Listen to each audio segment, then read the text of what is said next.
দেখেন ভাই, বাংলায় একটা কথা আছে না যে বাঙালিরা জাতে মাতাল তালে ঠিক। হ্যাঁ, সো আমি যখন দেখি যে মানে আমি জানি না এটা পৃথিবীর আর কোনো দেশে এতটা প্রকট কিনা, এতটা মানুষ মাথা ঘামায় কিনা, নাক গলায় কিনা। বাংলাদেশে যেমন যেটা হয় যে যখনই নতুন কিছু বের হয়, নতুন কিছু রিলিজ পায়, সেটা যে কোনো কন্টেন্ট হতে পারে, সেটা নিয়ে দেখি যে মানুষের চুলচেরা বিশ্লেষণ। চুলচেরা বিশ্লেষণ মানে তখন তারা এক একটা বিশারদ হয়ে যায়। সাহিত্য বিশারদ, গবেষক হয়ে যায়, এক একজন সঙ্গীত বিশারদ, নৃত্য বিশারদ হয়ে যায়।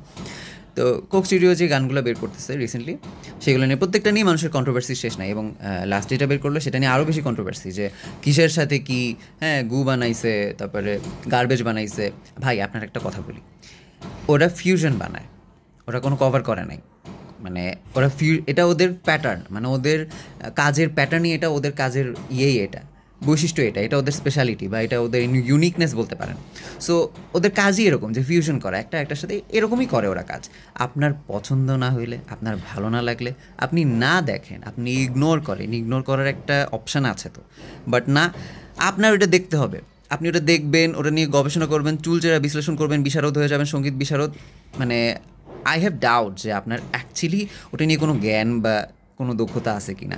কারণ এইদিকে আপনারা ঠিকই আপনারা করেন, পোস্ট মানে ফেসবুকে এই ধরনের পোস্ট কিংবা কমেন্ট বক্সে গেলে হচ্ছে এটা বেশি দেখা যায় যে কমেন্ট বক্সে মানুষ একদম সয়লাভ, একদম করে যায় যে গান শোনা হারাম, সঙ্গীত বাংলাদেশের জন্য না, বাংলাদেশ একটা ইসলামী রাষ্ট্র, বাংলাদেশে ইসলামী রাষ্ট্র কায়েম করতে হবে, কি ইনকিলাব জিন্দাবাদ, আরও কত কিছু আপনারা এইগুলো করেন।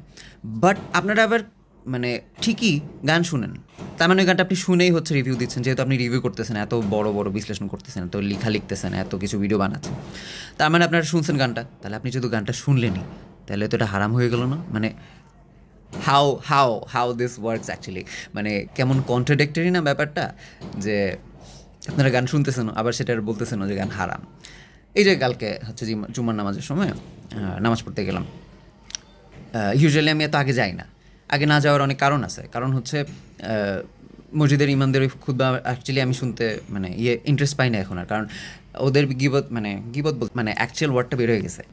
ওদের কিছু টপিক থাকবে দেখবেন স্পেসিফাই করা, যে মেয়ে মানুষ, মানে নারীদের যত রকম আছে সেগুলো সব, তাও কোনো ভালো কথা না। কোন মেয়ে কী করলো, মেয়েরা রাস্তায় কেমনে হাঁটে, এইসব নিয়ে কথাবার্তা, মানে প্রচণ্ড হচ্ছে নারী বিদ্বেষী কথাবার্তা আর কি চলে। তারপর চলে হচ্ছে দেশে কী চলতেছে, দেশে একজন একজনের কী করলো, করলো, মানে একজন একজনের পিছনে লাগা। তারপর হচ্ছে গীবত করা, এসব হচ্ছে ওদের মানে বক্তৃতার বা বক্তব্যের মূল ভাষ্য। কালকে শুনলাম, কালকে প্রায় 20 মিনিট, মানে আমি অনেক আগেই চলে গেছি মসজিদে, এত আগে আমি সাধারণত যাই না এইসব কারণে, এইসব আমার শুনতে ইচ্ছা করে না। আমি জাস্ট নামাজটা পড়ে চলে আসি, আমার কাজ আমি করে চলে আসি। জাস্ট শুনি যে স্কুল কলেজে কোনো গানের শিক্ষক রাখা যাবে না, নাচের শিক্ষক রাখা যাবে না, তাহলে সবাই হারাম হয়ে যাবে, হ্যাঁ দেশটা রসাতলে চলে যাবে, দেশ নষ্ট হয়ে যাবে, ছেলেমেয়েরা ভুল পথে আগাবে, দিনের পথে থাকবে না। আরে ভাই, আপনি একটা ছেলেরে বা একটা মেয়েরে কালচারালি এনরিচ করতেছেন না, হ্যাঁ কালচার সম্পর্কে জানাচ্ছেন না, আপনার দেশীয় সংস্কৃতি সম্পর্কে জানাচ্ছেন না। অবশ্যই আপনার ধর্মীয় শিক্ষা ইম্পর্ট্যান্ট, ধর্মীয় শিক্ষার পাশাপাশি এগুলোও ইম্পর্ট্যান্ট। সো এগুলো থেকে আপনি দূরে রাখতেছেন, ঠিক আছে, অথর্ব বানায় রেখে দেন, কী বলে এটারে, মানে গণ্ডমূর্খ বানায় রেখে দেন।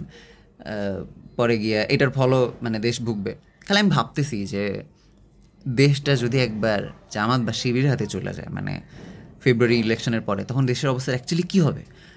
আমি খালি ভাবি, এটা ভাইবা খালি অবাক হই আর কি, যে তখন কি হবে অ্যাকচুয়ালি মানুষের। তো এই যে যখন যখন কোক স্টুডিওর কোনো গান বের হয়, আপনারা যে চুলচেরা বিশ্লেষণ করেন যে ইস গানটা একেবারে নষ্ট করে দিয়েছে, এটা তো আমি শুদ্ধ ভাষায় বললাম, আরও বিশ্রী বিশ্রী ভাষায় বলেন আপনারা যে হ্যাঁ মেরে দিয়েছে একেবারে।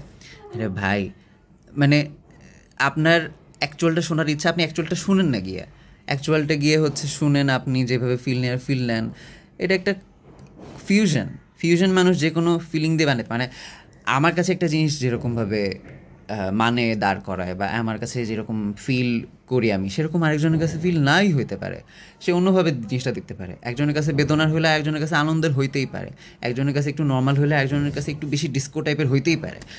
মানে এখানে কোনো দোষ নাই, মানে মানুষের ফিলিংয়ের উপর তো আপনি কন্ট্রোল করতে পারবেন না। হ্যাঁ, সো এক একটা গান মানুষ এক একভাবে দেখে।